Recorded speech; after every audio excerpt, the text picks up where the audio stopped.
is going on, everybody, and welcome back to another episode of ECA. Now, as you all know, from the past couple episodes, we've been having special guest after special guest after special guest. But tonight, guys, we have our biggest guest to date. Let me introduce him, the one and only Supes. What is going on, man? Welcome, guys. Thank you guys so much for having me on. It's truly an honor to be able to come on here and nerd out with you guys and talk about the things we love and the things that truly light our soul on fire. So for those of you who don't know me, my name is Supes. I am 18 years young, and 2 years ago, I decided to make that decision, make that leap, and truly pursue the things that light my soul on fire and set up and build a life that I'm truly passionate about. I want to set up a life where I can wake up every day doing something I love, doing the thing that lights me up. So as a sophomore in high school, I decided to take that leap, and I started creating content on YouTube, Instagram, Twitter, every social media known to man. And as it continued across my social media journey, it led me down a path. And as I continued to grind, it led me towards TikTok. And over there on TikTok, I did what I do best. I nerded out. I brought superheroes to life. And over there on TikTok, I've been able to assemble a total of 1.1, about to hit 1.2 million followers over there on TikTok, kind of culminating the entire superhero fan base on that platform. And it's truly just so fulfilling.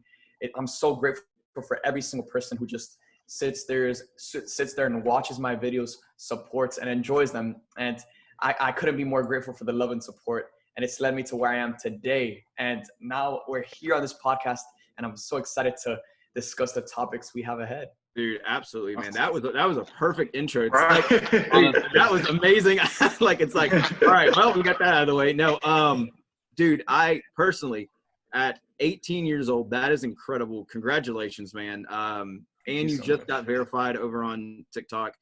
Again, I'm going to run through the numbers. 1.1 million, almost to 1.2 million, 62,000 followers on Instagram, and 40,000 subscribers on YouTube. That dude at 18 years old, that is amazing. That truly, that is awesome. Great job. Thank you. Yeah. So we have some questions just real fast for us, and then for everyone who's listening. So you say you just wanted to start this up. What was the first superhero movie that you ever saw? So the first superhero movie that I ever saw was the old Christopher Reeve Superman movies. Back in the 80s, back in the 90s, before there was the entire Marvel Cinematic Universe, there used to be Michael Keaton and Christopher Reeves as Batman and Superman. And people like to poop on those movies every single day, but I love those movies so much because just like everything in life, everything progresses. But we have to respect the past and embrace the future. And man, I have such a love for those Christopher Reeve Superman movies, those Michael Keaton Batman films, because those were the movies that I kind of grew up on, as well as the Spider-Man animated series from the 90s, the Batman animated series, the Superman animated series, and just all of those older cartoons and just movies. I had such a deep love for those films. And then, of course, when I was 1 year old, the first Spider-Man movie starring Tobey Maguire came out. And I just completely fell in love with that Raimi trilogy. It truly changed my life. It shifted who I am as a person. And I don't think I would be the man I am today if it weren't for those movies. And then, of course, you guys know this, with the success of the Marvel Cinematic Universe, they've taken over Hollywood. DC is coming. We got DC Fandome coming August 22nd. We'll get into that. For sure. But the superheroes we're really just getting to the point of superheroes really, really, really starting to get popular. And it's just, what a time to be alive for superhero fans. I don't think there's a greater time to be alive for superhero fans, even though there's nothing coming out right now. Yeah. This is the calm before the storm. Absolutely. Absolutely. Do y'all have any other questions? So obviously, you kind of recently got, pretty big, I'd say. And so my question to you is, obviously we all start small and we're kind of still building up to that point. But there was a point when you were still starting out. Was there a point when you looked at your feed on TikTok or whatever social media kind of blew you up, which I think was TikTok, right? Yes, it was TikTok. Right. So was there a point on TikTok when you started out by just making content, and then there's a moment when you're like, wow, this thing is actually really gaining traction. Can you talk about a little bit about how when you started realizing that your content was really starting to expand? Yeah, so really over there on TikTok, it just happened so randomly.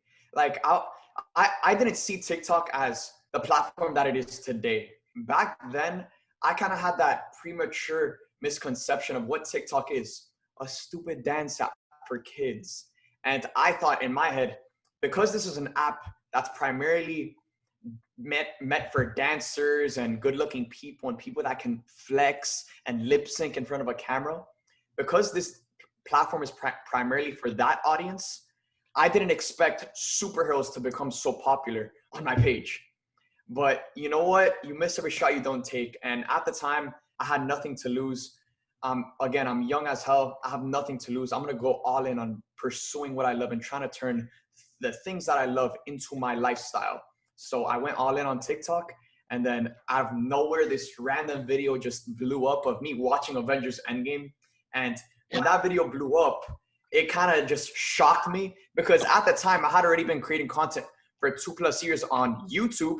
And I had been balancing, I kind of felt like Spider-Man. Like I had been balancing being Supes and then school and then working a job and then other responsibilities. And then I had to balance all of that, put in all of that work into those YouTube videos, wake up at 3 a.m. to edit those YouTube videos, come home at 8 o'clock at night after a job to film these YouTube videos. I had been putting all of this work into these YouTube videos and they were only getting like 80 to 100 views. Now, don't get me wrong. I am so grateful for those 80 to 100 views. I'm grateful for one view. And that just motivates me even more that one person on this earth is taking time out of their life to watch and enjoy my content. But after putting in 5 to 6 hours spread out across the night and the morning into each and every single one of my YouTube videos, and then I just post this random TikTok of me watching Avengers Endgame and it gets to like 20, 30,000 views. I was just blown away. And it was at that moment that I knew that it's time to go all in. It's time to take over. Superheroes, they're for everyone. They're not just for, you know, the nerds. They're not just for a certain group of people. Superheroes are for everyone. And it's time to take over and it's time to assemble the squad of superhero fans across the entire planet. And now we've become the biggest superhero page on TikTok, the first superhero page to hit 1 million followers, the first superhero page to ever be verified on TikTok, and the only superhero page to be verified on TikTok. And we've just completely taken over, and it's all because of our love and passion for these characters. And now we're here where we are today, and I couldn't be more grateful. That is, wow. I mean, we have a running joke that because I am the oldest of the group, but to know that you're doing this at 18 really is like, what was I doing at 18? Like, you know, like it's just technology hasn't been invented when you were 18, JT. Okay, I'm not that old. You're 30, JT. No, I'm not. Oh, well, you're pushing it. Okay. Anyways, any other questions that we have? I actually have a couple myself. You know, I just recently checked out your YouTube this past week. I watched a few videos. Great content, by the way. Thank you. And I was scrolling through. You have tons and tons of content. It's like you're like uploading them almost every single day. So I just wanted to ask, what motivates you to like just give out content like every single day or like every other single day? So for me, just my motivation comes strictly off of my love for these characters, these properties, Marvel and DC. You know, I'm so grateful for all the followers I have. I'm so grateful for all the views that I get, all the likes and comments. But I would still be doing this if no one was watching me. I would still be doing this if I had 0, 0, and 0. Because guess what? This is truly just what I love to do. And again, I'm grateful for all the love and support that I get on my videos. I'm grateful to be able to connect with so many people. But ultimately, I would still be doing this if no one was watching me. And I think when you're really looking to set up a life that's built around your passions, are you willing to do that without any praise? Are you willing to do that without getting paid? Are you willing to do whatever it is you're going to do with your life and not get paid for it, not get any recognition for it? Because I am. And that's what I did for years. That's what I did for years. I woke up every single day to grind YouTube videos. And at the time, I was kind of just like inexperienced. I was just a passionate kid, just making videos about what I love. And I would like literally put up like 10 videos a day like at the beginning of my YouTube channel. And now I'm more experienced. Now I know that putting up 10 videos a day affects the numbers. It has to do a lot with the algorithm. But ultimately, at the time, I don't regret it at all. I don't regret it one bit, because making these videos is just what truly makes me happy. It's what I want to do with the rest of my life. And there's no place I'd rather be than sitting at this desk, connecting with fans, or sitting at this desk and speaking my truth, speaking from the heart. I don't have any of my videos scripted. I literally just get my camera, place it, press record, and just speak from my heart. And here's where I can feel like I'm my truest self. And that's what these videos do for me. And that's why I continue to do them every single day. And there's no question about it. Like, even if I have a job, even if I have school, this is my main priority, because this is where I come to truly be myself and let the beast out of the cage. So that's just my motivation for creating videos. And again, I'm so grateful for the love and support, but I would still be doing this if no one was watching me.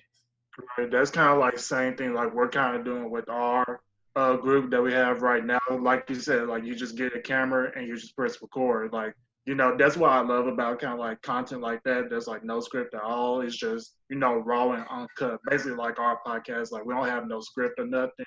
Like we just say like, hey, if we mess up, we mess up. Then we just keep on going. And like you said, just like if we have like one listener who just listens to our podcast, or if we had 1 million listeners who listen to it, we just all do it for the love that we have for superheroes and comic books in general. It's just, you know, we love what we do. And that's basically like, you know, what we try to get, you know, people to understand out there. We love doing what we do. And we love talking about superheroes. We love connecting with other podcasts that we're connected with. And that we just love doing what we do, just to summarize it. And my last question for you is, of course, with the pandemic that's happening all over the world, has it changed how you put out content? Because I know with us, usually we do our podcast in person. Basically we do everything in person. So now with the pandemic that's going on, we have to do everything virtually. So how has the pandemic helped change how you do all of your content for yourself? So for me, this pandemic, you know, it's truly a tragedy because of just how it's affecting so many people, whether it's through unemployment or just deaths of loved ones. But for me personally, this pandemic has truly been a blessing. It's been a blessing because it's been an opportunity for me to grow. It's been an opportunity for me to do something that has never been done, and for me to show up for people in a way that no one has ever showed up. And with this pandemic, I realized that, all right, these superhero movies that we were so highly anticipating, they're not coming out. Nothing is coming out right now. So who's going to feed the fans? Who's going to connect with the fans? Who's going to bring them the content that they want? And that's where I said, you know what? It's time to step up. When life throws a challenge in our way, we could either run from it or we can run straight into it head first and take it on. And that's what being a superhero is all about. It's about not running away from your challenges, not running away from the things you fear. It's about running straight into it and plowing through it and finding a way to deliver something for people like never before. And that's what this pandemic has done for me, because we were supposed to get Black Widow in May, because we were supposed to get all of these amazing things, Comic-Con in person, just E3 this year in person, so many things that we look forward to every single year. And now all of these things have kind of been pushed back. So who's stepping up? Who's giving the fans what they want? And that's why I've kind of blown up on TikTok, because I've become that source of fandom. I've become that source of content that fans have been hungry for. And now that we've been able to connect with so many people such as you guys and just so many more, now our passion, our love, our excitement is building and building. And even though these projects are continuing to get delayed because of this virus, guess what? Our anticipation, our excitement isn't going anywhere. It's just getting bigger and bigger and bigger. And trust me, when we assemble in these theaters, whenever it is that we are allowed to assemble in these theaters, we are going to shake the planet with our love and passion for these movies. And it's going to be something that we will never forget for the rest of our lives and never take for granted ever again. 100%. Dude, that's Absolutely. So true. Because when we all saw Endgame together, on IMAX in the premiere, like opening night, and just the energy that was in that theater was just, it's undescribable. So I feel the same way, that when we get back, I feel like that energy is going to be almost double, because that anticipation of waiting for so long, I'm so ready for that. Oh yeah. Yeah. And honestly, like, I saw this thing before the whole pandemic hit when a bunch of actors and actresses who weren't in the superhero like genre of movies were like, there should be more romantic comedies and superhero movies. Dude, when we come back, I am not looking forward to romantic comedies, you know, like I'm looking forward to superhero movies because there's something in it for everyone. Like obviously if you're a superhero fan or a comic book fan, it is better for you because you're gonna like it. But I've never like seen someone like hate a movie or because it's superhero. Like if it's a good movie, it's gonna be enjoyable to watch for anyone. Whether they're 10-year-old kids or like a 50-year-old grandpa taking his grandson,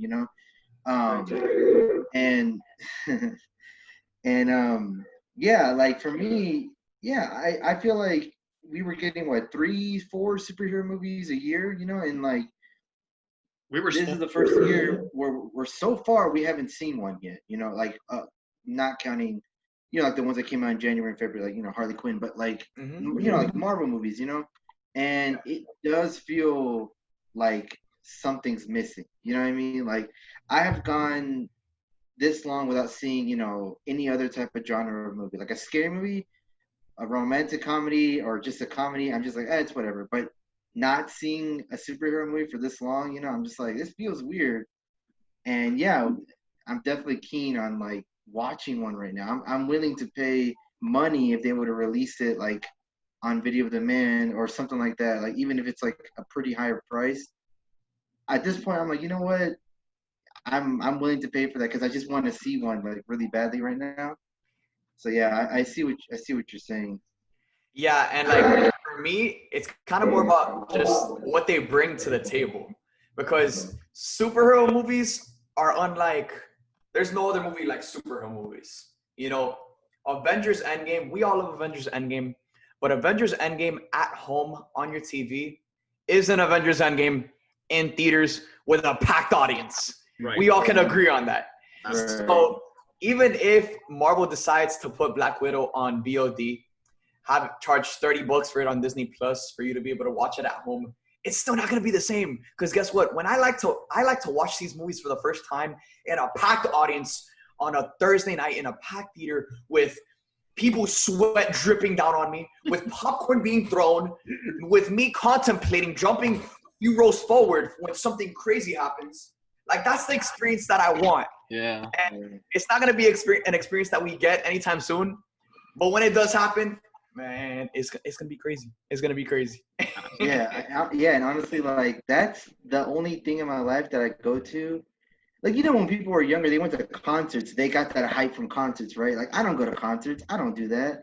That's too much for me. I go to movie premieres of superhero movies. That's my concert, Because like Josh said, me, Darren, and Josh, and I think it was JT, right? You were there too, right? Yeah, it was us four. And Dominic was there, but he wasn't with us, but he was there. I cannot describe to you, like, I mean, I could, but it would take a long time. But, like, I was hitting Josh's arm so hard. Like, he was sitting to my left. And I was punching his arm every time something happened. And I don't know if it was the right crowd that we got, because we've seen the movie a couple days later, and our crowd was not as hype as that opening night crowd.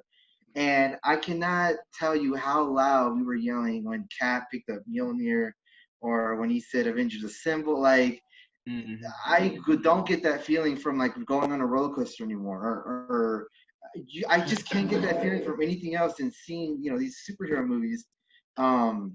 And yeah, like, that's my version of the thing I like to do when I'm young, like my concert, right? Or like, I don't go to parties, I don't do any of that stuff, but I go to these movies, and it's like, that's my hype. That's all I need in my life. It's great. It was so special that kept the ticket, and I feel it's one of those things that you never want to, like, lose, It was just very special. Yeah. Yeah, you guys can see in the back here in my room, like, I framed all of my Endgame memorabilia right here on the right, I don't know if you guys can see it. It's like my IMAX ticket. Above it, it's like the fan event coin. We got like a collector's edition of Entertainment Weekly. And Endgame was just, man, it was it brought the superhero movie experience to a whole nother level. Just to put it into perspective with you guys, I saw Endgame 18 times in theaters. Opening weekend, I saw it 6 times. And people tell me I'm crazy. People tell me I'm stupid. But guess what? I wish I saw it another 18 times. Because that experience of being in that theater, when Cap picks up Mjolnir, or when he says Avengers Assemble, it's like no other. I still remember the first time that hammer lifted from the ground. I remember just losing all the air out of my body. I remember just being winded in my seat. And then when that hammer hits his hand and he clutches it, oh my gosh, the eruption of just excitement, love, and passion for all of my wildest dreams just finally coming true on the screen. It was just one of the greatest moments of my life. Honestly, going into that movie, I said it. I was like, I'm looking more forward to Avengers Endgame than I am to prom, and than I am to my wedding, than I am to graduating high school. Honestly, let's be real here, guys. Yeah. Like, this was the mother of all messes. And even though our expectations were so high, this movie just skyrocketed through those expectations. And it blew us all away in a way that it was unfathomable of how amazing this movie was. Absolutely. Darren, do you have any questions? Yeah, I was going to ask, what do you plan on doing for the future? Like, if this, I mean, obviously it's picking up now, but what if it just grows at an extremely rapid rate where you're like, do I do school? Do I do this? Like, what would happen? How would you balance that? Or what would you decide on doing? Like, say 5 years from now. So for me, school is out of the picture. School is out of the picture. You know, a lot of people like to say, oh, you got to have a plan B. You got to have a plan B. Guess what? I only got one plan, and I'm going to execute on that one plan. Because if I spend any second, if I spend 1 second thinking about a plan B, then that completely takes out the possibility of plan A being executed to perfection. So I'm going all in on this.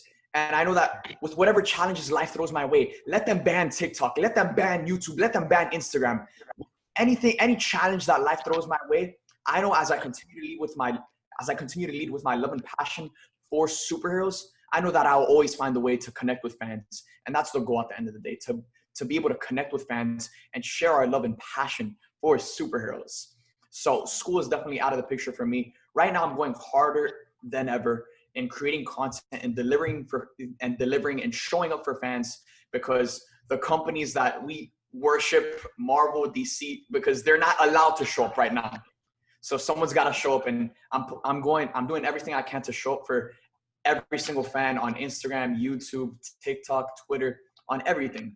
And then, you know, as we continue to build, as we continue to scale, as we continue to grow, my goals for the future is, one of the things I really want to do and I really want to cross off my bucket list is walk the red carpet premiere at these Marvel movies, because we all know how big the world premieres are. And for me, that would be the highlight of my career, because this all started by me getting my iPhone 6, stacking it on a couple books, and deciding, man, let me just speak my truth.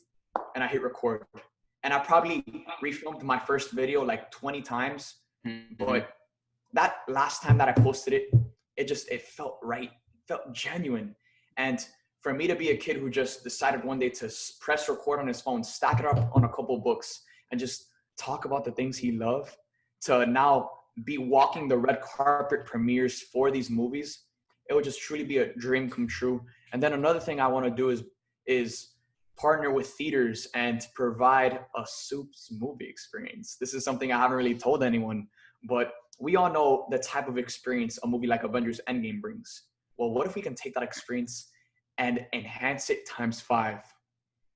It's something that I would definitely love to do, definitely would love to bring to theaters. And it's something I think theaters desperately need right now, because theaters are hurting left and right. So again, life continues to throw challenges in the direction of different companies have to adapt. They have to do things that have never been done before. And these are the points in history where the biggest things happen. This is a point in history where the most change happens. So I want to be able to partner with theaters and provide a Supes movie experience that gives the fans the experience of a lifetime, that gives them that concert experience that they had with a movie like Avengers Endgame, but with every single movie. So again, I just have so many plans for the future. I have it all mapped to perfection. And again, there's no plans for school in that, because this is the age of digital technology. This is the age of free education. I don't have to go to college to pay $80,000 to, I don't know, get a paper. And it's not something that I myself can stand for. Even if I had 0 followers right now, even if I wasn't making money, I don't think, just being the person that I am, I don't think I could go through our education system the way it is, because kids are paying for a paper that'll make them money, when in reality, we live in a day and age where you can make money doing anything. You can make money doing what lights your soul on fire every single day. So with that being a possibility, it's not something I'm going to pass up. It's not something I'm going to take lightly. And trust me, I'm going 100% full steam ahead with no handles on the brakes. And we're coming for everything. And truly, again, I think every single person here on this podcast is a creator. Every single person watching this video, listening to this podcast is a creator, because I don't think we were placed in this life to experience it. I don't think we were placed in this life to live it. I think we were placed in this life to create it, to create our own lives, to create anything we desire and make it a reality. And that's the goal right here. And that's just some of the few things that I have planned for my future. And I know as it continues to unfold, as it already has unfolded, like I've experienced things, guys, that were just thoughts, like videos that I've made that have brought to life that were just thoughts. And that's been happening since day one. Since day one, I had an idea one day to start a superhero YouTube channel. That ended up, I started a superhero YouTube channel. I had an idea one day to interview people who worked on Marvel movies. I dropped an interview today into interviewing the stunt double for Thor. I had an idea one day that, I would do movie vlogs, and I would take fans on a movie vlog experience that no one is producing. I had an idea one day that we would reach 1 million followers, and it happened. So truly, even if you're not into content creation, we are the creators of our lives. And it's all about taking your dreams and thoughts and making it a reality. And I've practiced that with everything, my entire journey so far. And trust me, I will continue to do it as my journey continues to unfold. Yeah, dude, I really think that, if you continue to do what you love, you've grown so far in just this short amount of time. You're going to continue to do it. Just don't stop. That's my only advice, and you know that. So, I have one final question, Jitsu. Yeah. But before I say that, I want to say something. I think you are living, and I think I'd speak for all of us. We are all living in the best time to be doing this, because doing this 10 years ago, it would have been. It was possible, but it just would have been hard. I think with social media the way it is, it's so easy to put yourself out there. And so if there's any time for you to follow that, I think this is the perfect time to do it, with how big the MCU is and how big all this content is, and using that for your content. We're at a really lucky time to be alive, honestly. And also, on behalf of all of us, or at least I'm speaking for myself, dude, if you ever get that Supes movie experience, please let us know. I will personally drive down to Florida to be there. That sounds like such a really fun event. So absolutely, if you can ever make that happen, we'll be there 100%. Or at least I will. But my final question is, you're all about superheroes. Supes is your name, and heroes. You're all about positivity, and I want to know if there's like a dark side to you. What's your favorite supervillain? Do you have any villains that you really, really like that you don't really focus on, or just what's your favorite villain? So my favorite supervillain, he is a popular villain, but he's not a common choice when you ask someone what's their favorite supervillain. And my personal favorite supervillain is Magneto. This is a villain who's just such an understandable character, yet he's so malicious. He's so evil. He's not just one of those villains that just is like, oh, I want to take over the universe. I want to kill all of humanity. No, he has a hatred to humanity, but it's so understandable. This was a villain who grew up during the Holocaust, who watched his parents get slaughtered. This was a character who has witnessed the worst of humanity and has suffered because of humanity. So he has just such a hate towards humanity, and it's just so understandable. Like if I was him, I would hate humans too. I would hate humans too. After I see them kill my human parents, and then on top of that, they're killing my brothers and sisters in the mutants just because they're different.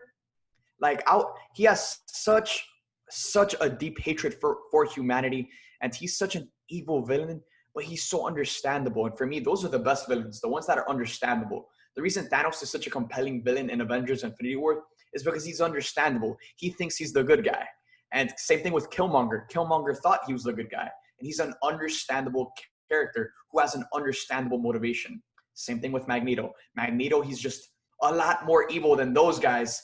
But again, even though he's evil, his motivations are understandable, and it's hard not to agree with him in certain things. So I love the character of Magneto, and he's my favorite villain. And I can't wait for Marvel to bring him into the MCU and just completely kill it. Absolutely. Now, as you know, we kind of discussed before the episode, we do go over some topics that are in the nerdverse, as we call it. And what we have here are just a few topics. It was a very dry-ish time for topics. So what we do, Supes, is we take it from every Wednesday to Wednesday, and we just look at the topics, and we go from there. So the first set of topics that we have from Marvel is we have a new set video and pictures of Shang-Chi that has been released. Really, in my opinion, it's definitely encouraging to see this. You can see the production going forward with COVID and everything being delayed, which sucks. We now get to see this glimpse of this new movie, which has not been talked about a lot. We can all pretty much agree with that. It doesn't get the recognition it deserves, but it is coming out, and it's definitely going to be one of those MCU movies that I believe is going to just hit it out of the park. And it's going to show a background to the 10 Rings, which we've been introduced to, but not talked about a lot. So do y'all have any thoughts on the set pictures? And if you don't know what the set pictures looks like, it's basically like a dojo type, palace, I would assume. And then off to the side, it looks like it has this like dome, this fighting dome. You can Google the images if you would like to, but it's very interesting in my opinion. Again, it's a step in the right direction. So thoughts, anyone? Yeah. Well, go ahead. Well, first of all, I think the set looks beautiful. I think it looks gorgeous. And what really got me hyped about that set video was showing that how deep Marvel is going into showcasing Chinese culture. Like with a movie like Black Panther that was just so massive and did so much in showcasing and doing justice to the African American culture, I think here we're going to see the showcase of the Chinese and Asian culture. And I love how Marvel's really showcasing that with their set, with this movie. And if you guys thought Black Panther was huge, I think this movie is going to be even bigger. Because, of course, the Asian culture, the Chinese culture is just such a huge market for superhero movies. And now they're finally getting a hero that represents their culture and comes from their background. I think it's going to be huge. I think it's going to be massive. And it's really nice to see that Marvel is still putting in work into these movies, despite everything that's happening. We're living in a time where you might not be able to go out to eat at a restaurant. Yeah, Marvel's still putting in work, making the movies that we want to see. And then, of course, on the interview that I had today with Bobby, the stunt double for Thor, he said that they're getting ready to prep for Thor Love and Thunder, start those rehearsals. And it's nice to see that Marvel's putting in the work behind these movies, because after everything opens up again, Marvel's coming in hot. Absolutely. Josh, what were you going to say? For me, I agree with everything you said. I see it kind of from another angle. I think the Asian market it's a very big market that hasn't been taken advantage of as much, because I think a couple years ago we had Crazy Rich Asians, which really, really did very well, and it wasn't even a super amazing movie. Right. So there's a market for that kind of stuff. So I honestly think, and I've been thinking, this was one of my dark horse movies. Like you said, not a lot of people have been talking about it. But this is actually one of the movies I've been most excited for. I'm more excited for it than some of the other ones that they're going to release pretty soon, because I want to see and learn about the 10 Rings, which we have already, have known, but we haven't got to dig deep on, at least in the MCU. But also some of the actors that are going to be in this movie are some of the biggest names in Chinese film. that we don't know of. But for them, it's like some of their like Tom Cruises of the world. Like it's their biggest stars, and they're gonna. I think the main villain. I have to double check. Yeah, Tony Leone. Right. I might be pronouncing that wrong, but he's huge. He's such a huge actor. And I think it's his debut for American Hollywood. I don't know. I know there's an actor that has like this is gonna be his first debut in an American movie. But just all of that, just adding up, I really think that even if it isn't going to be a really great movie, which I don't think it won't be, I think it's still going to hit really well in the box office. It's going to be one of the biggest movies. I've been predicting that, bigger than a lot of these other movies that are coming out. And it's just my dark horse pick for best Marvel movie of what year does it come out? 2022? 2021. I think it's going to be dark horse for best movie, MCU movie of 2021. That's what I've been saying. That's what I think. And so just seeing the set is just really exciting. Matt, it looks like you want to say something. Yeah, and then like another thing too about this movie is that one, the reason people aren't talking about this movie in a way that it should be talked about is because they haven't seen anything. But when you know that Shang-Chi is the best hand-to-hand combatant in the Marvel universe, can you just even anticipate the action, what the action is going to be like? But we've already had Winter Soldier and how great that hand-to-hand combat was, and you're telling me it's going to be better than that? Like, get out of here. And Black Widow is already going to knock it out of the park with Taskmaster.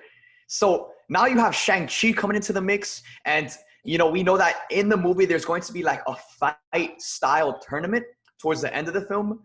And there's going to be so many Shang-Chi villains involved. And, man, don't you guys love those, like, MMA/fighting movies? How at the end, there's always that one, like, final tournament. Imagine that for a superhero. Right. That's just it's crazy, and I cannot wait to get our first look at this film because I'm so excited to see Simu Liu as Shang-Chi. I think he's gonna knock it out of the park. He's a crazy stunt guy who knows how to do so many different stunts, and I think the action in this movie is going to be off the charts, and I can't wait to get our first look at it. Absolutely. Yeah, not to mention the passion that Simu has, because I think the best characters are always the ones that are very passionate about their character.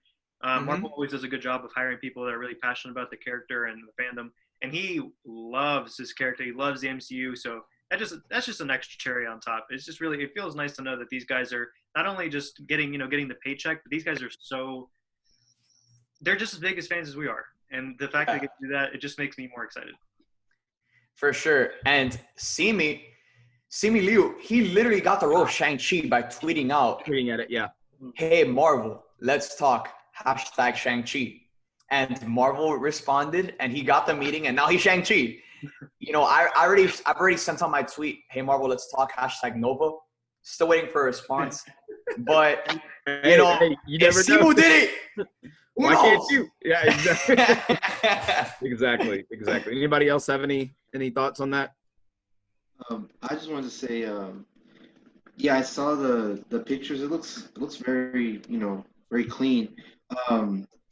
Given that recently, and going off the whole like the Asian side of like media, like like movies and stuff like that hasn't really been like touched on the grand scheme of things. It's like in America, like in Hollywood, and it really can, going forward with Crazy Rich Asians, they could really like push that. It won't be as weird. Like we won't have to say like, oh, it's like an Asian superhero. It's just gonna be a superhero. Like I want more diversity, right?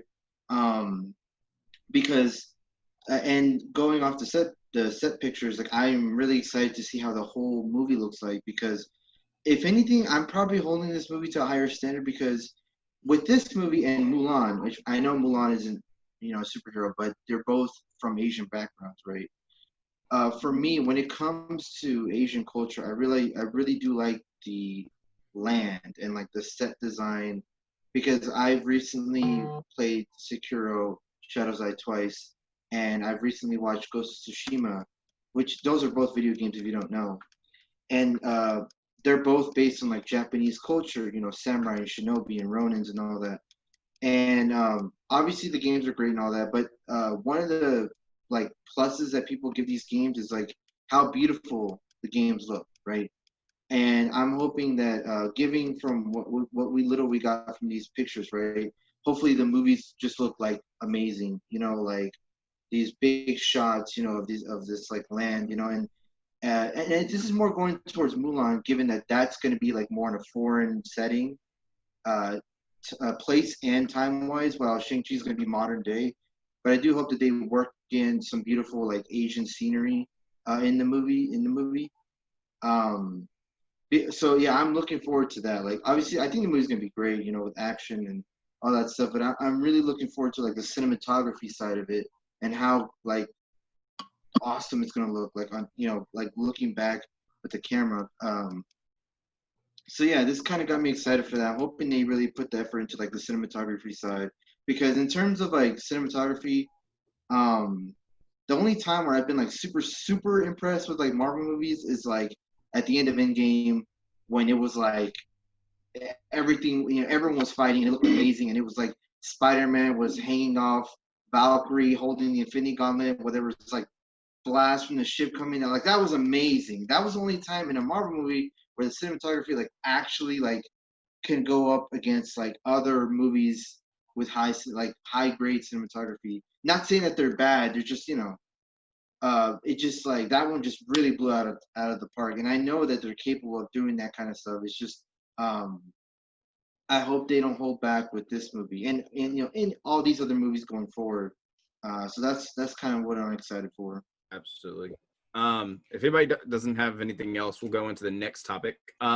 This actually broke about maybe 20 minutes before we got on. But Captain Marvel, Supes, if you don't know, I love Brie Larson. Brie Larson is one of my favorite actresses.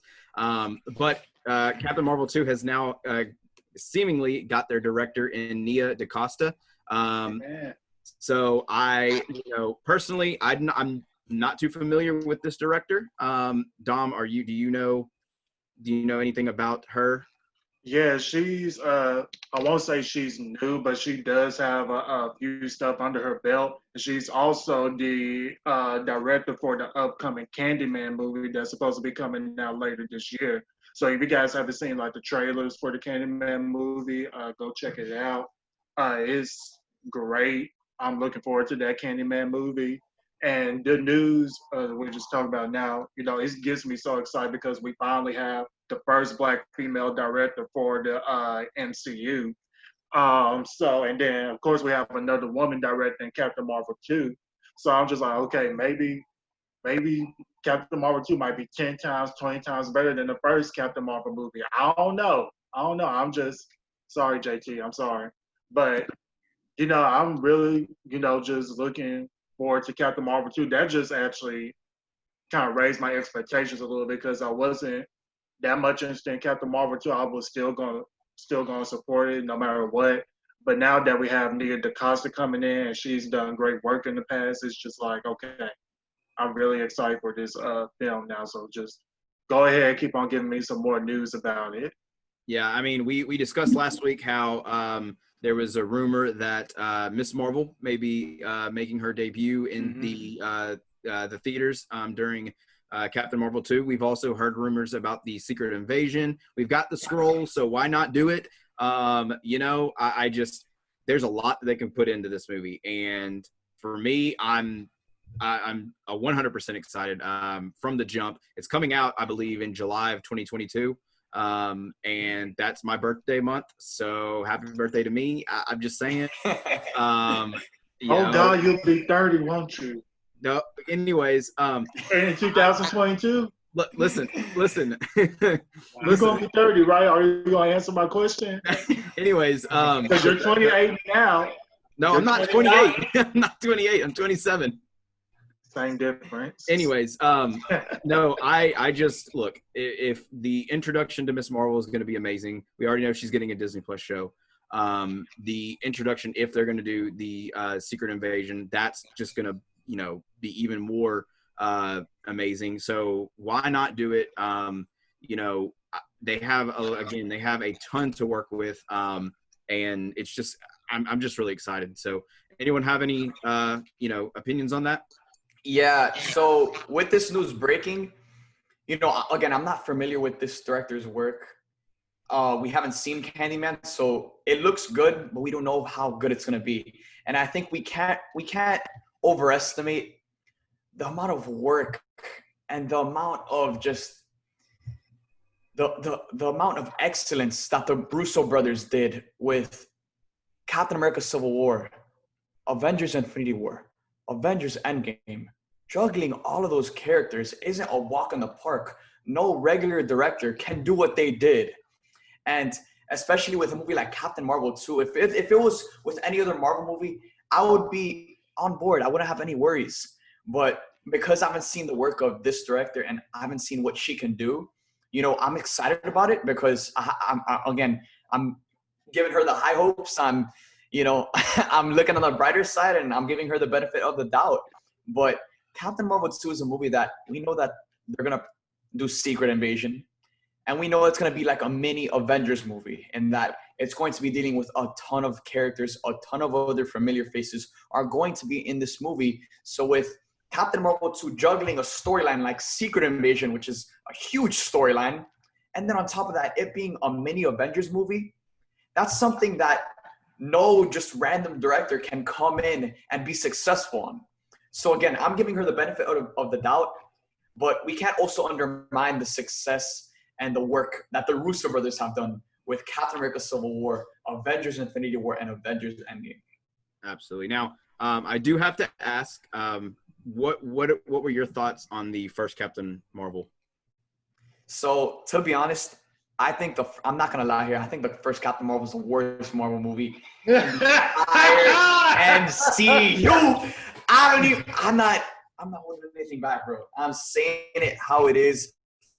Bro, I wish this was I wish this story was made up. But in the movie theater, when I was watching Captain Marvel, there was a point in the movie theater where my head was bobbing. Like, I was starting to fall asleep during this movie. And oh my gosh, it was just so boring. It was so boring. Don't get me wrong. I love Brie Larson as Captain Marvel. I love her as Captain Marvel. I'm excited to see what she does, especially since she's going to take hold of the MCU and become the face of the MCU. I'm excited for Brie Larson and her future. But the movie Captain Marvel itself, it was just, she felt like such a bland character. And even though she was so powerful, a lot of people like to say, oh, she's too OP, she's too OP. I don't think she's too OP. I just don't think she faces any challenges. And it's through the challenges that the characters face where they grow the most. After Avengers Infinity War, it's pretty safe to say that the Avengers faced the biggest challenge they faced in the entire MCU, and they grew the most because of that challenge. They had to overcome the most out of the entire MCU in Avengers Endgame, and that's why it was so satisfying as a fan to see them all on screen kicking ass together, because it was through the challenges that they faced where they grew as characters. Captain Marvel, in the movie Captain Marvel, she didn't face any challenges. She plowed through everything in her way, and you know, it was basically a movie kind of saying like, all right, Captain Marvel's here. Captain Marvel's here. Like, this is just the small amount of power that Captain Marvel possesses, and she's coming. So I feel like that's what the movie Captain Marvel did. Again, it was just to bring her and introduce her into Avengers Endgame in a way that made sense, in a way where we can kind of relate to the character because we know her story and her backstory. But I didn't like it. I thought it was boring. I thought it was bland. And it didn't feel like any other Marvel movie. That's fair. I'll give you that. Wait. That's fair. So, man, I want to ask because I felt kind of the same way when I saw it, but then when it first came out. But then I recently watched it, during the pandemic on Disney Plus, and I feel like I was too harsh on it. Not saying that it got like it's better than like Civil War or anything, but I felt like I was a little more harsh than when I watched it like a whole year later, a year and a couple of months later. Like, I was gonna ask, did you rewatch it recently, or you just kind of like you kind of feel strongly about how you feel about it now? To be honest, I haven't rewatched it since I first watched it. But I remember when I'm just because I think it's the worst MCU movie doesn't mean I ignore the great things about it.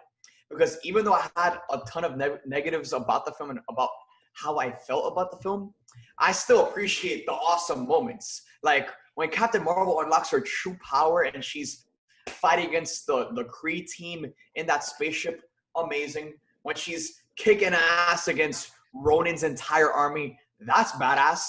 In the scene where she's picking out the suit colors with Yeah. Monica Rambeau, that part was amazing. And even though the dynamic between Nick Fury and Captain Marvel, that was amazing. So even though I have negative feelings that dominate how I feel about this movie, I still appreciate the good things about it. And I think that's important, that even though we should highlight the negatives, we should also appreciate the positives, because there's always a good in every single one of these movies. I would 100% agree with that. I think, and I'm just going to say this real fast, then we'll go to the next topic. The worst film in the MCU, in my opinion, is The Incredible Hulk. That's just, again, it's my opinion. I don't know. It didn't have the fact that Edward Norton turned into, Mark Ruffalo doesn't really make sense. But again, there are some awesome moments in that movie, I will say. But onto our DC news that we have. Fans, we actually got to witness a little teaser trailer of the DC Fandome that is coming out. So thoughts, anyone, on that? I mean, that is going to be, personally, I'm not a DC guy, but I watched it and I did see a little clip, the little snippet of it, and it did look incredible. So I'm excited for what DC has to come. Like you said, Supes, at the beginning, DC is on the way. They're making. I've always said that they don't need. I think we've all, agreed on this here in ECA, but we agree that DC does not need to look to Marvel to what they do. They just do what you do. Put out the movies that you have. Put out the characters that you have, because you have some amazing characters. Just put them out there and let them do the work. And so, thoughts on the kind of snippet we got? Yeah, I 100% agree with that, because, I think we can all agree. Back in 2016, back in 2017, DC was trying to play catch up with Marvel, trying to assemble their Avengers with the Justice League, and it didn't work in their favor. Now, in 2018, 2019, 2020, with Birds of Prey, I think DC has kind of shifted their entire company. They've shifted their entire future, really, because now DC has just been focusing on doing the characters justice and making awesome movies with these characters. They're not focused on bringing the entire universe together. That's coming, but they're just focused on making good movies. And I think when you have that as your foundation, you have a bright future ahead. And especially with DC, because they're not looking up to Marvel anymore, I think they're going to do some things that Marvel could never do. Things that us as fans, we can't even fathom Marvel doing. Like with this new DC Black Label part of their universe, where they have movies like Joker coming out, a rated R Joker movie coming out. That movie was amazing. I think we can all agree here that we can't even fathom like a rated R, I don't know, Magneto movie coming out, being made by the people over at Marvel, because it doesn't fit into the MCU. As much as we all would love for something like that to happen, it just doesn't happen. Whereas DC, because all of their movies aren't building towards something, they have a lot of freedom with what they can do. And I think it's all starting to build up with DC Fandome. And I'm not exaggerating here when I say that DC Fandome is going to be the moment in time that we are all going to remember. This is going to be the event that we remember where DC showed up like never before, and they unveiled an entire future that we all believe in. Because up to this point, we didn't really know what's coming with DC. Like, we haven't really heard anything from the company. Marvel shows up every single year at Comic-Con. Kevin Feige walks on stage with his swagger, with his hat, and he walks with that confidence. Like, bro, fans, you guys don't even know what you're in for. You guys don't even know what you're in for. And then out of nowhere, he just reveals something crazy. Whereas DC, I think this is going to be their moment in time. They branched off from Comic-Con. They said, you know what, Comic-Con, screw you. We're going to do our own events. We're going to show up. We're going to deliver the ultimate DC fan experience. We're going to talk about our upcoming games, our upcoming shows, our upcoming movies. And we're bringing everyone out. All the casts for our movies. The Batman, the Robert Pattinson Batman film. Dwayne Johnson's Black Adam. We all know how massive Dwayne Johnson is. The man walks around with gold reflecting off his skin. Dwayne Johnson, the biggest actor in the world, he's coming to that. You obviously have the Flash movie, which we've heard a ton of amazing things about. And then on top of that, you have the games as well, the shows. It's going to be huge. It's going to be massive. And even though we have Marvel's Avengers right here, like literally, I'm ready to prep my body for tomorrow so like that I could wake up at midnight and just grind out these vids, grind that beta, and have some fun. I'm not forgetting about August 22nd, because August 22nd at that DC Fandome event, it's going to be the moment in time that we are going to remember. It's going to be the moment in time that's going to change the way people perceive DC forever. Absolutely. I 100% agree. I think this is what DC needed. This is exactly what they needed. They needed to branch off and do their own thing. I'm hoping that we get kind of like a time stream that we see, you know, that, you know, Marvel has it at the Comic-Cons and stuff. You know, like you mentioned, Kevin Feige walks on and says, hey, Phase 5, this is what we're getting. Boom. And fans are like, oh, my God, let's just wait until this time, you know, like this month and this time. You know, DC has always been like, we're kind of thinking about doing this, but we don't really know. And then it comes out and people are like, oh, this is no, why? No, don't do that. And then so, again, this is where DC really needs to put their foot down and say, hey, this is what we're doing now. You mentioned The Rock. He just bought the XFL, so he's got even richer. So congrats on that. I don't know what he's going to do with it, but congrats on that. But you did mention, you did jump into our next topic, and thank you for the segue. The new Avengers game. Holy crap. I think this is now the thing that makes me want to get a PlayStation now, because Spider-Man is coming for the PlayStation users, only for the PlayStation users. Now, that is obviously because of the Sony contract that he has. But this does bring up the question, do you think, and this is a question for everyone, do y'all think that this means Xbox is going to have their own one-off character that they will have? Do you think Microsoft, I don't know, I don't think Microsoft has that built-in character, like they don't have a right to that character, but they could easily say, okay, Spider-Man, you are going straight to you know, Sony and PlayStation, but this person, Daredevil, is going to be strictly for Xbox users. So then it's up to the fan to choose, do you want Spider-Man or do you want Daredevil? You know, it kind of, and this is probably a terrible analogy, but it kind of reminds me of like the old Pokemon games when you can only get a certain Pokemon on this game, but you couldn't get it on this game. So do y'all think that will happen? And if so, what character would be Xbox's, like, you know, claim? It's possible of Microsoft getting their own exclusive character, because I remember this was like over 10 years ago when Marvel Ultimate Alliance first came out. Xbox had their own exclusive with their own characters with, I think it was like Cyclops and Colossus and maybe a couple other characters. And then PlayStation came out with their own set of exclusive characters with Moon Knight and some other folks.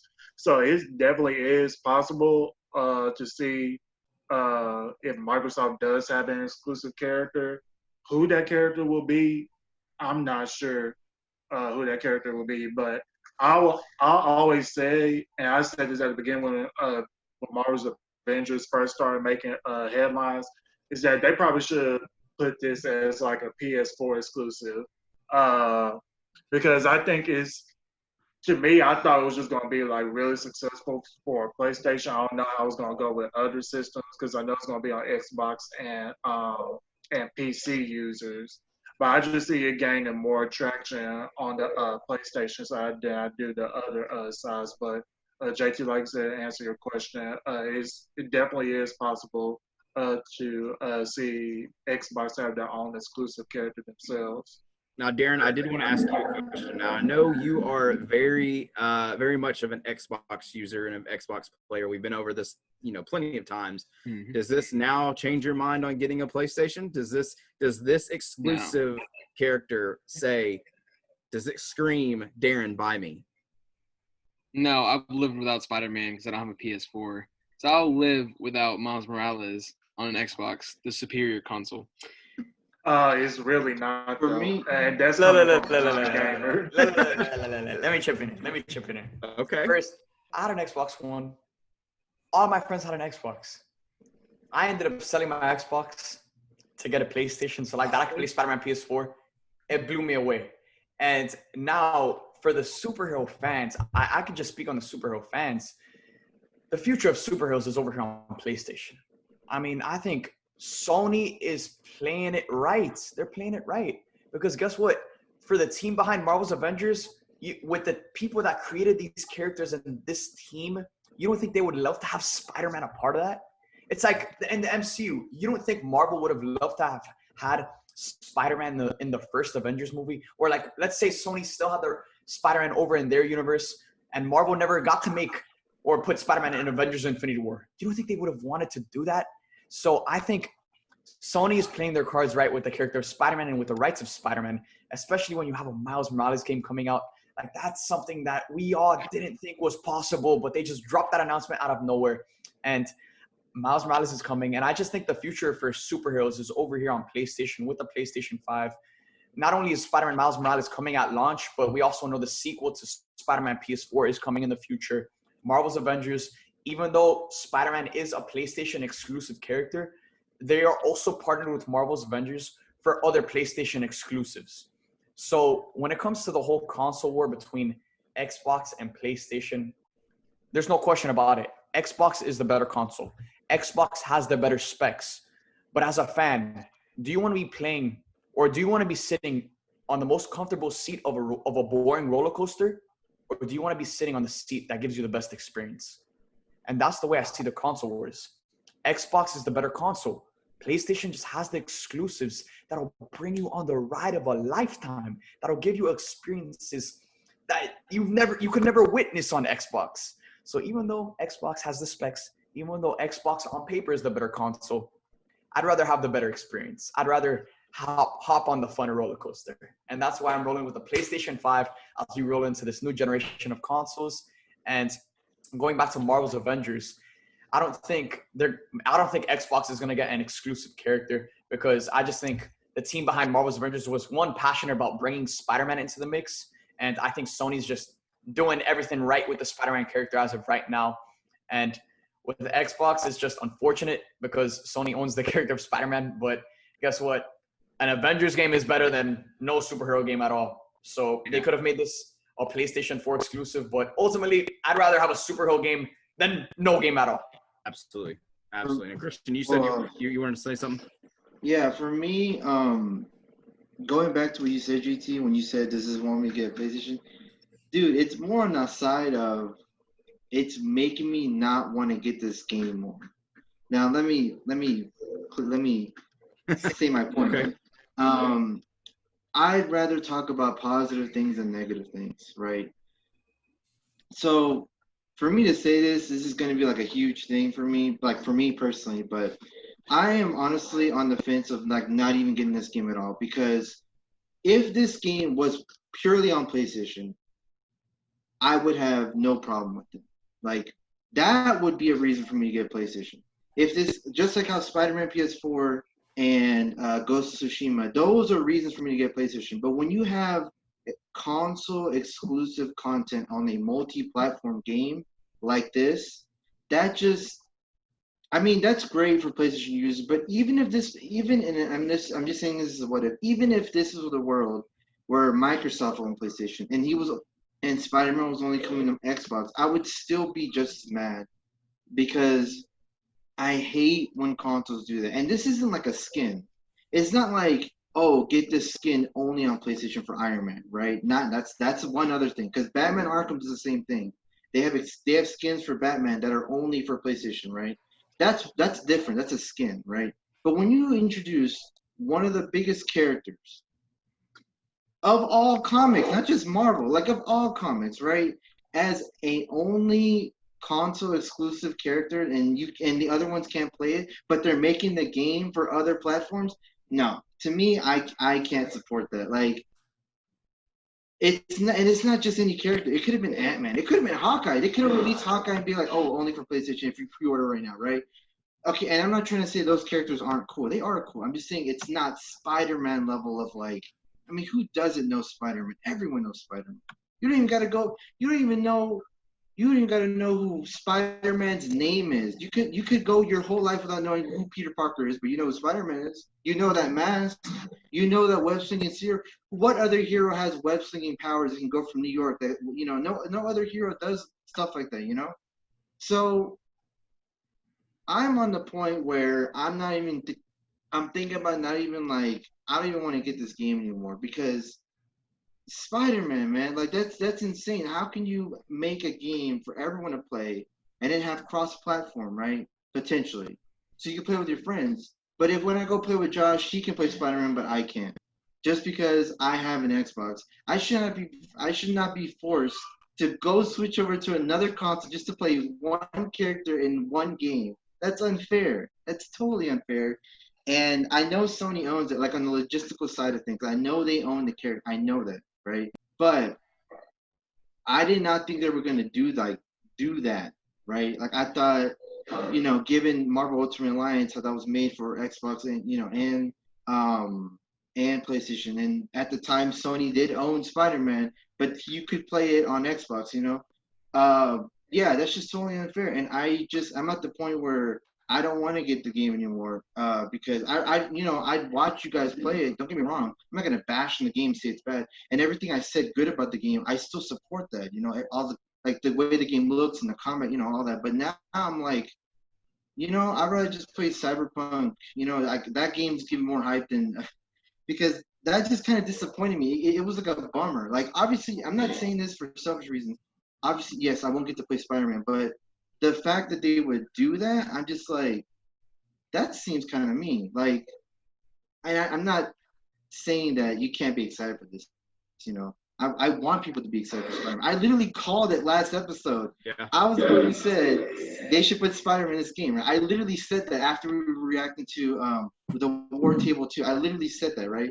So I'm not mad. I'm just mad the way they're going about it because, yes, I know they're going to make money and all that, but it's like unfair, because why do they have to keep every time we make one step forward to bring everyone together with cross-play and all that?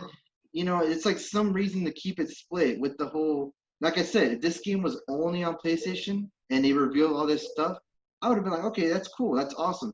That would be a reason for me to get PlayStation. But to get a PlayStation just to play one of my favorite characters on a game, I mean, that's not fair. I mean, to me, that's just my 2 cents. And I wish they didn't do that, but it is what it is, Honestly, at this point, I'm just looking forward to Cyberpunk at this point, but okay. I mean, great for PlayStation users, and hopefully, they do well. So I mean, I wish no bad blood on them, but so I mean, another way that I see it is that it would be pretty bad if it was cross-play. But this game isn't cross-play. I know that, but I'm saying with so many games coming out, with Modern Warfare Warzone, Rocket League, Minecraft, there's so many games that support that idea, right? Just because you have a different console doesn't mean you can't play the same game, right? Of course. And I know this game isn't doing it, but I'm saying like, yeah, it would be worse if they did do it. And this seems like a game that would enable crossplay. I mean, who wouldn't? I would love to pair up with Josh, who owns a PlayStation, right? Yeah. And him rock his Iron Man, me rock my Thor, whatever. But yeah, it would suck if you paired up with people online, either random or friends, and they get to play Spider-Man, one of the coolest heroes ever, like I said. And not trying to degrade the other heroes, but the only other hero to that level would be like Iron Man. So it's like imagine they released this game and Iron Man was only on Xbox and Spider-Man was only on PlayStation. Like that would suck. Like so it's I mean, it definitely sucks, but again, this is business. This isn't. I know it's business, but like this is how Sony has leverage on Xbox users. You know how many Xbox users are gonna transfer over to PlayStation 5 just to be able to play Miles Morales, and then on top of that, now you can play as Spider-Man in 2021. Right. But that's what I'm saying. Like, if this game was only on PlayStation, yes, I would agree with you. But to play one character on one game, no, that's not fair. Like, yes, the other games, yes, Miles Morales and Spider-Man coming to PS5, that's great. But some people don't play those games. They don't want to play those games, but they want to play this game, And yeah, I'm just saying it just kind of bummed me out. If I could top it all off, it just bummed me out, But I am excited for Spider-Man coming. I'd rather have Spider-Man than nothing coming out, right? But yeah, it just kind of bums me out. But I'm still super excited for it. Like when Josh gets it, because he will get it, I will be coming over to his house and I will be playing it. Like, don't get me wrong, right? Or JT, when we do our episodes, when everything gets back to normal and we go to JT's house and we record these episodes, before we record, yes, I'm gonna play Spider-Man. Right? I'm still gonna have fun. It's not like I can't play it, right? And yes, I can get a PS5, but I'm still gonna get Series X. I'm still looking forward to Halo Infinite and all that. But it's not like I'm completely cut out from not playing. And I'm sure a lot of people out there have friends and and family that have they're getting a PlayStation 5. So it's not they're gonna be cut out of that experience. It just kind of bums me out. Like I said, I'm not saying this is a bad thing, right? Like I'm totally for Spider-Man. It just bummed me out. But I am super excited. Don't get that wrong. But yeah, that's all I want to say. That's all I want to say. I mean, that's fair. I mean, I completely understand. But we do have some other news. I mean, does anybody have any other say in the console kind of side of things? I mean, I'll make it really quick. I feel bad for Christian, but I kind of agree with with Supes there. It's like it is what it is. Oh well. If I was, I'd probably do the same thing. I mean, if he's willing to sell his Xbox to get a PlayStation for a game, I think it does make a difference because it is a game versus a character. But I'm sure there are people that are willing to switch over to PlayStation because of the games, not to mention the character. It's just all a way to try to convert people to come to your console.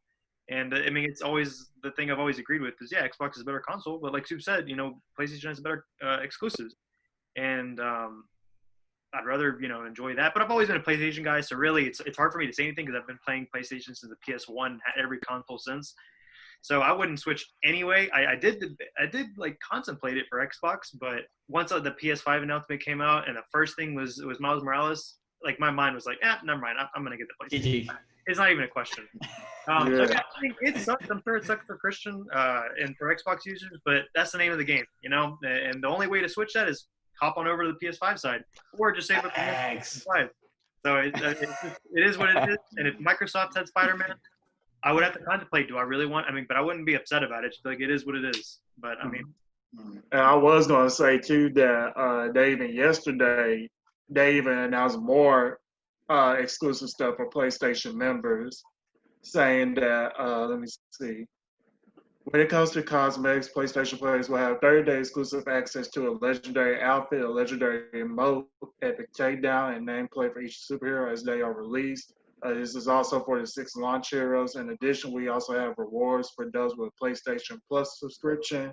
Each superhero added to the game post-launch, Hawkeye included. All PS members will receive a free bundle that contains a rare outfit, nameplate, and 100 credits to celebrate the addition of another Avenger to the roster. And at launch, we'll have a free bundle for Ms. Marvel available for PS Plus members too, and big in our love for Kamala. So, well, it was just something. Yeah, and all that stuff I agree with, like cosmetic 30-day before everyone else. I mean, I agree with that. That's fine. It's just. Yeah, I'm just ready. I'm ready for them to release the PS5 price so I could just go ahead and pre-order it. Not just the regular PS5. The Spider-Man Miles Morales Custom Edition, Collector's Edition PS5. Oh, I didn't even know they had that. Hey, there you go. Because I tell everybody knows I'm not a gamer at all, but now that we have Marvel's Avengers coming out, and I got to play it when I went to New York Comic Con. I got to play their beta for it. So I'm just like, oh my God, now I want to get back into playing video games. And thankfully, my friend Sam, he let me borrow his PS4, and I still have it. I'll give it back to you soon, Sam. He let me borrow it so I could play Spider-Man PS4, and I had one of the greatest times of my life playing the video game, because that video game is just perfection. Like, chef's kiss. But I'm just ready for them to release this PS5 price, so I can just go ahead on Black Friday and just go ahead and get it and come on right out and just start playing Marvel's Avengers as soon as I get it. Well, we won't see you in a house show podcast episode for a while. So. Yeah, like, all right, where's Dom? He's not answering his phone. He's just sitting there. But no, I do think this goes into the business side of it. There's a reason Sony didn't give up the rights to Spider-Man, and this is why, honestly. But into our other news that we have, we're just going to green light these.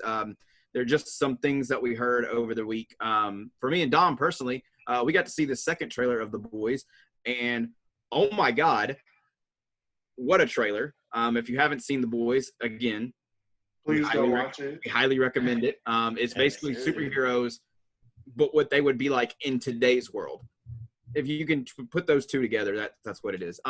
Disney came out with their third quarter earnings, and they had the call, and some things that were mentioned that I thought were very interesting. Disney Plus, since the release, now has 60.5 million paid subscribers. Now, Supes, you have 1.2 million followers. That's more than Disney Plus has subscribers. Just put that in account. They're just saying. Wait, how many subs do they have? They had 60.5 million. I'm sorry, 60.5 million. So you're close. You're getting there. I'm getting close. You're close. Close. 69 million. But. Yeah, you're close. You're close. But The Mandalorian season 2, everyone was questioning about, because delay. They are set in stone for October to be the release date, which is good for us Star Wars fans. They actually announced that Mulan is actually coming to Disney Plus starting September 4th, but it will be $29.99 for its release. Now, that did bring up the question about Black Widow. Is Black Widow going to get a video on demand or a Disney Plus showing? They did say that right now Black Widow is scheduled for the theater release. However, depending on the numbers that Mulan make, they could jump up the date and release it on, Disney Plus at $29.99. Let me Josh. Can I say one thing? I think that it's going to flop. The reason why Mulan's going to flop is because you're going to look at the price tag, and the most logical thing, if you have friends, is instead of every single person buying it for $30, just bring all your friends over and just watch the movie. And that way, you don't have to. Not everyone has to spend $30. You can just invite a couple of friends, rent the movie, watch it. And that's it. And so I think that a lot of people are going to do that, and they're not going to make the numbers that they're anticipating. So I don't think they would get Black Widow. Black Widow is too big of a movie to do something like that with. Yeah, but probably. Oh, go ahead, Supes. But also on the flip side of things, because it's $30, let's say you bring two friends over, that basically makes up theater money. Like it costs like $10 or $10, $12, depending on the ticket you get, to go watch the movie. So they're anticipating that. They're anticipating for you to just buy this and then sit with your family watching Mulan. And when it comes to Black Widow, I think it all depends on this November 6th release date. Even if Mulan does amazing over there on Disney Plus, I don't think Disney or Marvel are going to consider putting or moving up the release date for Black Widow. I think they're just sticking to this November release. And if things do clear up, then hopefully that can hit theaters. I personally don't think it's going to clear up in time for Marvel to bring Black Widow to the world and for the fans to experience it in the same way that they could experience the other Marvel movies. Now we had a poll over on our Twitter account asking our fans, would you rather want Black Widow on video on demand or release, like video on demand / Disney Plus or release? And honestly, it was relatively close to, everyone said theaters, but we did have a good amount of people vote for video on demand. And I do truly think that the reason they voted that was because of the anticipate, like they've waited so long that it's just like, give it to us now.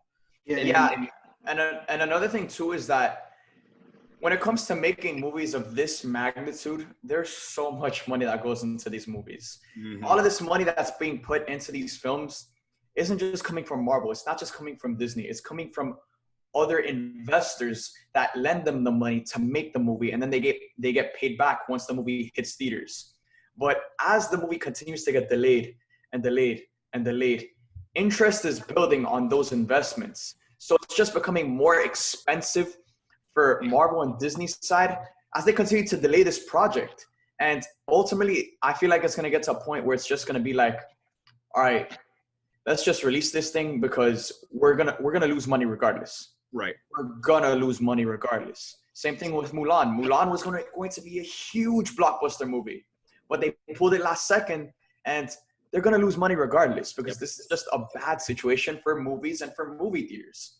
So with that being said, I think if Marvel can't go ahead with that November 6th release date, they're gonna pop Black Widow into Disney Plus again, while they're at it, boost their subscribers. Why not? And that's gonna be it. That's gonna be their last chance of just trying to scavenge something from the Black Widow movie. Right. Christian, you were gonna say something? Yeah, I was saying, going back to theaters, over here in Memphis, the only theater in our area that's like showing movies is the drive-in theater. Yeah. None of our theaters are like open, our regular theaters, and even in the drive-in theater isn't showing like new movies because, well, first of all, none of them are releasing, but second of all, they're just kind of replaying older movies for people just to get out the house, But there are other parts in the world, like in Canada, there are some movie theaters that are open. So because of how, like, no one's on the same page, they're waiting for everything to kind of like blow over so everyone can get back on the same page and then release the movie.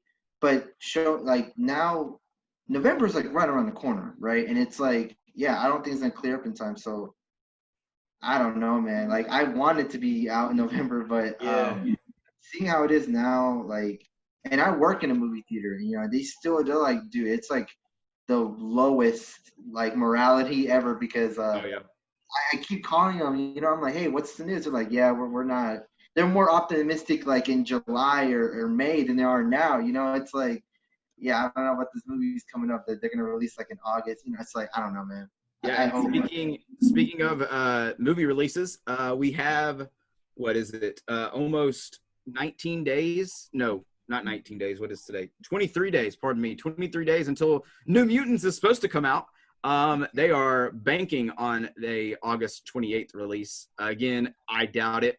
However, again, we've touched up on this on Twitter with a couple of questions that we've had and our last episode. But in their contract with Fox, they said we will release this in theaters. So that is the only issue that's holding them back. They did say the director did say in an interview that if the contract did not say we must release this in theaters, they would have already been on Disney Plus or video on demand. But in the contract, it's right there. Boom, we will release this in theaters. So 2022 maybe for New Mutants. I don't know. At this point, again, it's one of those movies that we've waited years, literally years, for this movie, and we're this close. But then it's going to get pushed back a little bit more. So, exactly. But our last bit of news is Harry Potter film series coming to Peacock streaming service. I don't know much about Harry Potter. I'm not a huge Harry Potter fan, or actually one at all. But for my Harry Potter fans out there, you guys, what do y'all think about that? I don't have Peacock. I own the movies, so I'm good. I'm not getting Peacock at all. So I would just have to. I'm gonna have to watch Harry Potter on bootleg from now on since they want to remove it from HBO. I got the movies. We're good. Tom, remember, ECA does not. We don't condone. We condone bootleg. We don't. Do what you gotta do. 123movies.com. Do what you gotta do. Do what you gotta do. But I think, I mean, say too that the reason why it's on Peacock, I think I said this last week on our episode, is that Universal has some movie rights to the Harry Potter film franchise, and then of course there's a Harry Potter world at Universal Studios down in Orlando and in California. So I guess it does make sense for them to be on Peacock at this point, even though they were made by Warner Brothers when it was first being introduced. I did read the article. I think it's going to be on there for a couple of years, if I'm correct. I have to double check that, but I don't think it's coming back on HBO Max anytime soon. But I personally have never heard of Peacock, so that just shows you how much I think the only big thing that they have on that streaming service is the Fresh Prince of Bel-Air. Oh, that's a good show. I like Fresh Prince. They have the NBC shows. So. Will Smith is good. Is he doing any entanglement in that? I knew that was coming. All right, well that joke sucks. We will wrap it up here now. Again, huge shout out to you, Supes, for joining us in this episode, man. We are so appreciative of you joining us. Go ahead and drop every link that you can for everyone to follow you and just watch your content. Just give it to us. Where can we find you at? Thank you so much, guys. It's truly been an honor to come on here and just nerd out with you guys, talk about the things we love. Like I said, This is where I feel like I can be my true self. And this is prime Supes right here. So thank you guys for bringing me on. And for those of you guys watching, if you guys are interested in checking out my other content, you guys can check me out on TikTok, Supes, SUPES _ on TikTok, on Instagram, _Supes _ on YouTube, Supes, and then on Twitch, Supes Streams. So thank you guys for having me on this podcast, on this interview. And I look forward to continuing to nerd out with you guys in the future. Dude, absolutely. Definitely. We will definitely, have you on again. But that does it for our episode. You can catch all of our links and everything, catch our content that we've recently had. Actually, our Black Widow War Table reaction video is like booming right now. Now, Supes. Avengers War Table. What did I say? You said Black Widow War Table. Yeah, it doesn't matter. Dang. Yeah, same thing. That video is doing really well. More content coming for y'all. I know Darren has an unboxing coming up, so be ready for that. So we will catch you next week for the episode, and that'll do it. See you guys. All right. All right.